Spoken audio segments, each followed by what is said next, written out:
간만입니다. 더 시저입니다. 먼저 오늘 아침 장 마감부터 체크하고 가겠습니다. 다우산업 0.4% 상승, 나스닥 종합 0.95% 상승, S&P 500도 올랐고요. 필라델피아 반도체는 무려 1.62%큰 상승을 보여줬습니다. ARM의 실적이 굉장히 또 좋게 나오면서 ARM은 장 마감 후에 약 40%까지 급등을 하다가 약간의 하락으로 그래도 한 30% 정도 오르면서 우리 쏙슬 그리고 필라델피아 반도체 쪽에 상당한 모멘텀을 가져다 주면서 좋은 상승을 이뤄내었습니다. 하지만 제가 영상을 만들고 있는 현재 나스닥 선물은 약간의 실망스러운 상황으로 시작하고 있습니다. 공포지수 체크하겠습니다. 익스트림 그리드 75, 공포지수가 75, 다시 익스트림 그리드로 들어선 초강세 극도의 탐욕의 계절이 왔습니다. 제가 기억하기로 벌써 세 번째 익스트림 그리드 진입인 것 같습니다. 제가 주식을 오래 하다 보니까 항상 희망회로가 격하게 머릿속에서 떠나지 않을 때는 약간의 단기적인 고점이고 약간의 또 조정이 오더라고요. 근데 그거를 이 강세장에서 한 세 번 정도 매도를 하지 않고 버티면 결국엔 더 오르고 지나고 봐서 생각하면 그것이 바로 강세장이었더라고요. 현재 경험하고 있을 때는 수익에 취해서 단타를 하고 조금만 오르면 익절을 해버리고 또 조금만 내리면 올인해서 좀 더 내리면 손절하고 또 조금만 오르면은 올인해서 익절하고 그렇게 하면 안 된다는 거죠. 버텨봐야 된다는 겁니다. 강세장을 처음부터 끝까지 다 먹을 수 있는 자만이 상당히 또 큰 수익금을 누릴 수 있는 것이죠. 사실 저도 100% 버티진 못했습니다. 하지만 저의 진입 타점이 워낙에 운이 좋게도 좋았기 때문에 조금씩 익절을 해도 결국에는 아직도 롱의 비율이 80% 비중이기 때문에 계속 수익금은 올라가고 있는 상태입니다. 현재 주식으로 돈을 벌고 있지만 주식으로 돈을 번다는 게 아무리 강세장이더라도 결코 쉬운 건 아니에요. 버틴다는 게 쉬운 건 아닙니다. 당연하게 주식으로 돈을 버는 이 순간을 항상 감사하고 소중하게 생각하시고 즐기기만 하는 것보다는 어떠한 방법과 어떤 마인드로 우리 강세장을 계속 매매를 하고 임했었는지를 머릿속에 각인시키면서 나중에 또 조정장이 오고 다시 강세장이 왔을 때 똑같은 방법과 마인드로 똑같이 하면 그때도 나중에도 좋은 결과가 있을 겁니다. 한마디로 복기를 하고 다시 한번 공부를 하는 시간을 가져보시라는 것입니다. 오늘 주요하게 봐야 될 것은 목요일이니까 당연히 10시 30분에 연속 실업수당 청구 건수 그리고 FOMC 바킨의 연설 매파죠. 헛소리 좀 안 했으면 좋겠습니다. 그리고 신규 실업수당 청구 건수 예보는 이전보다 청구 건수가 낮고 신규도 이전보다 낮게 측정되었죠.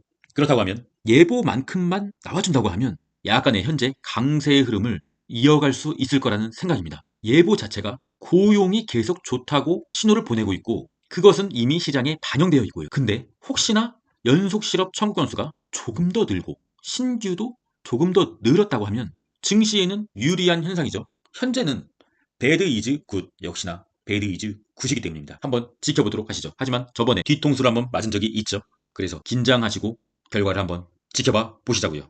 하지만 결론은 홀딩. 오늘의 주요 어닝으로는 특별한 기업은 없습니다. 밍밍한 어닝의 발표 예정이고요. 폴로, 랄프로렌 좋은 브랜드죠. 하지만 나스닥에 영향을 주지 못합니다. 장후에는 익스피디아 좋은 기업이죠. 나스닥에 영향을 주지 못합니다. 모토로라 낙후된 기업이고요. 공포지수 매매법 참고하시고요. 그리고 제 더 시저 유튜브 무료 구독자 오픈 채팅방에 3명 정도가 더 들어와 주셨네요. 약간의 고점인 것 같습니다. 더 이상 들어와 주시질 않네요. 좀 더 열심히 할게요. 제가 푸드앤콜옵션 체크하겠습니다. 0.75 주식이 올랐으니까 콜의 비율이 더 늘어서 푸드앤콜옵션은 역시나 0.80 아래인 강세의 장을 뜻하는 0.75 괜찮습니다. 좋습니다. 환율 체크하겠습니다. 환율은 21선 아래로 한번 크게 한번 이탈해주고 어제 한 번 더 크게 이탈해준 뒤에 오늘은 살짝 아주 살짝 올라주는 느낌이 살짝 들고 있네요.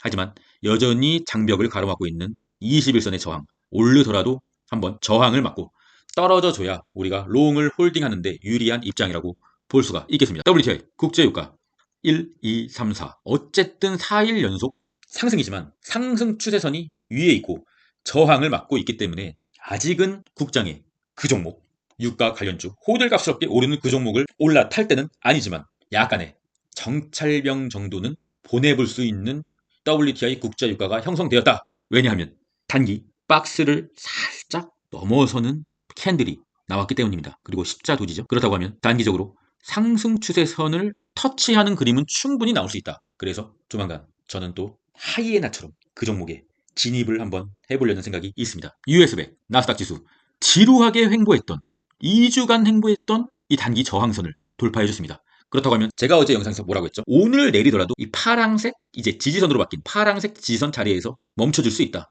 좋은 흐름으로 확실히 바뀌었다고 볼 수가 있습니다. 오늘 내리더라도 좋다는 거예요. 박스권을 돌파한다는 것은 여기서도 박스권을 돌파한다는 것은 상승 여력이 생겼다. 여기서도 이 박스권을 돌파한다는 것은 상승 여력이 생겼다. 여기서도 박스권을 돌파한다는 것은 상승 여력이 생길 수 있다라고 판단할 수 있는 게 바로 박스권 돌파 매매죠. 엔비디아 환상적이네요. 뭐 말릴 수가 없습니다. 도저히 들어가지는 못하겠고 그냥 엔비디아가 포함되어 있는 속수를 가지고 있기 때문에 대리 만족 한번 해볼 수밖에 없는 거죠. 엔비디아 좋아요. 테슬라 드디어 5일선을 터치하는 흐름. 5일선 살짝 위로 올라와졌죠. 그렇다고 하면 미친 이 급락은 여기서부터 시작된 이 미친 급락은 살짝 누그러뜨릴 수 있는 이제 횡보의 장세가 벌어졌다. 그러면 우리 테슬라는 이제 뭘 해야 되죠? 5일선을 위로 들어 올려야 되죠. 그러면 21선이 가로막고 있죠. 21선 들어 올려야죠. 그러면은 볼린저밴드 뭐죠? 볼린저밴드 들어 올려야죠. 하지만 기간이 좀 필요하다. 바로 오늘 밤에 그 일은 일어나지 않는다. 기간이 필요하다. RSI 과매도의 우물이 끝났고요. RSI 드디어 32. 32도 굉장히 낮은 거예요, 사실은. 테슬라는 좀 더 이 구간에서 다지는 횡보를 만들어내면 더욱더 좋습니다. 남들 다 가는데 너 혼자 도대체 뭐하니? 넘어가도록 하겠습니다. TQQQ 아까 나스닥 지수에서 그대로 설명드린 것과 똑같은 캔들이죠. 넘어가도록 하겠습니다. RSI는 아직 65. 괜찮습니다. 속슬은 어제의 TQ와 같은 흐름이죠. 단기적인 박스에서 횡보하는 흐름.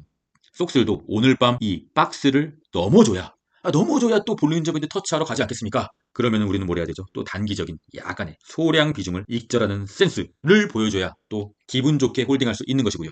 21선을 터치하는 흐름이 나오면 다시 한번 조금 줍줍할 수 있는 것이고요. 그 이유는 두 개의 추세선, 상승 추세선을 아직 밑으로 터치하지도 않은 강세의 흐름이다. 그렇습니다, 여러분. 불즈 다시 지구방위대로 복귀. 도대체 몇 번을 기적으로 갔다. 노예까지 한번 보여줬다가 다시 기적으로 갔다가 황제로 등극하고 다시 기적으로 갔다가 황제 내지 바로 지구방위대로 올라서는 모습. 불즈는 감히 저 따위가 분석할 수 있는 종목이 아닙니다. 홀딩입니다. 우리가 불즈를 샀던 이때 100% 넘지 않았습니까? 홀딩입니다. 마라. 제발 횡보 좀 하지 마라. 지친다 지쳐. 화끈하게 한번 보여줄 때 됐잖니. 하지만 여전히 21선은 내려오고 있고요.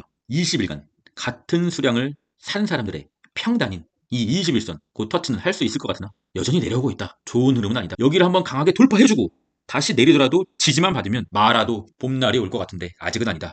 하지만 우리는 할 수 있는 게 없다. 그냥 21선이고 나발이고 홀딩하는 수밖에. 숏의 보조지표 간단하게 짚고 넘어가겠습니다. 일단 속스 같은 경우는 스토캐스틱 K 값이 다시 밑으로 트는 모습. 일단 오늘 밤에 어떻게 될지는 전혀 알 수 없으나 현재는 우리 속스의 롱의 좋은 흐름으로 가고 있다. SQ는 스토캐스틱이 다시 우물을 만들려는 흐름. 일단 좋은 흐름이다. 롱을 홀딩하기에 좋은 흐름이다. 스토캐스틱 K 값이 또 내려오면은 자연히 이렇게 우물을 만들게 됩니다. 우물, 파란색 우물이에요. 그러면은 또 롱을 홀딩하기에 좋죠. 하지만 오늘 일 마감은 되지 않았다. 내일 아침에 보면은 확실히 우물을 만드는지 안 만드는지 알 수가 있다. 키움 전사의 일간수 매수. 테슬라 뭐 미친 듯이 사고 있고요. 이거 없어져야 전 살 거라니까요. 저점을 못 잡더라도 확인하고 들어가야 되기 때문에 테슬라 3종 세트가 좀 없어졌으면 좋겠어요. 너무 많이 사네요. 트랩 이런 건 사면 안 되고요. 속스 좀 더 위로 올라와 줘야 됩니다. 힘 좀 내자 속스야. 속스 S 틀었죠? 힘 좀 내. 저점일까요? 글쎄요. 코인의 공포지수. 제가 뭐라고 했죠? 제가 코인을 항상 매도하는 타이밍이 있습니다. 바로 공포지수 70에서 75, 75가 넘어가면 좀 더 강하게 매도를 한다. 지금은 애매하기 때문에 홀딩을 한다. 그렇습니다, 여러분. 비트코인 무슨 일이고 2주간 행보했던 이 파랑색 저항선을 TQ와 같이 위로 뚫어버리고 오늘도 약간의 상승. 볼린저 밴드도 터치를 좀 해주는 흐름이 나왔으면 좋겠습니다. 그렇게 된다고 하면 좀 더 호재가 뭐냐면 일목균형표, 연두색 그물대죠. 일목균형표 위로 올라서면은 좀 더 강한 흐름이 나올 수가 있다. 왜냐하면 저항이 상당히 사라질 수가 있는 자리이기 때문입니다. 항상 존버는 승리하지만 차트를 보고 현재 자리가 도대체 어떠한 자리인가를 좀 더 체크하고 넘어가야 좀 더 분석적으로 홀딩할 수 있는 근거를 만드는 거죠. 어떻게 될지는 뭐 전혀 알 수 없지만 일단은 좀 더 오르면 좀 더 홀딩해보는 관점으로 비트코인을 가져가 보겠습니다. RSI는 아직 62밖에 안 되니까요. 마지막은 인생 명언으로 마무리하겠습니다. 나의 가치를 남들이 정하는 것. 그것은 의존일세. 반면 나의 가치를 내가 결정하는 것은 이것은 자립이지. 행복한 삶이 어디 있는지 답은 명확하겠지. 자네의 가치를 정하는 것은 다른 누군가가 아니라네. 남들과 본인의 수익률을 비교하지 마세요. 남들의 수익률은 남들의 것이고 나의 수익률은 내가 만들어 가는 것입니다. 24년은 상승장이고요. 나스닥은 어나우고요. 어차피 나스닥은 우상향. 어나우. 그렇습니다. 여러분 내일부터 설날 대명절이 시작되고요. 저는 국장에서 떡값 매매를 시작했고요. 괜찮은 흐름인 것 같습니다. 명절 가족과 함께 좋은 시간 보내시길 바랍니다. 우리가 돈을 버는 이유는 결국에 사랑하는 사람들을 위해서라는 것을 항상 기억하시고요. 그럼 더 시즌은 오늘도 끝까지 가겠습니다. 이상입니다.